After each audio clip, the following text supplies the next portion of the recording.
ഇന്ന് നിലവിലുള്ള സർജറിയുമായി ബന്ധപ്പെട്ട ടെക്നിക്കുകൾക്ക് 100 വർഷത്തിലേറെ പഴക്കമുണ്ട്.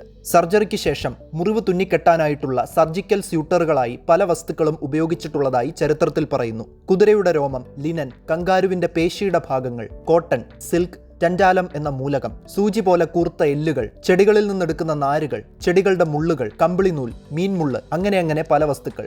ശരീരത്തിൽ അലിഞ്ഞു ചേരുന്ന സ്യൂട്ടറുകൾ വരെ ഇന്ന് ഉപയോഗത്തിലുണ്ട്. എന്നാൽ ഇതിൽ നിന്നൊക്കെ വ്യത്യസ്തമായി ഉറുമ്പുകളെ കൊണ്ട് കടിപ്പിച്ച് മുറിവ് സ്റ്റിച്ച് ചെയ്യുന്ന ഒരു രീതി പണ്ട് പലയിടങ്ങളിലും നിലവിലുണ്ടായിരുന്നു അത്രേ. മുറിവിന്റെ രണ്ടറ്റത്തുമായി ഉറുമ്പിനെ കൊണ്ട് കടിപ്പിക്കുമ്പോൾ അതിന്റെ വായിലെ ക്ലോസ് എന്ന് വിളിക്കുന്ന കൊളുത്തുപോലെയുള്ള ഒരു ഭാഗം മുറിവിൽ ലോക്കായി മുറിവിനിടയിലുള്ള ഗ്യാപ്പ് സീലാകുന്നു.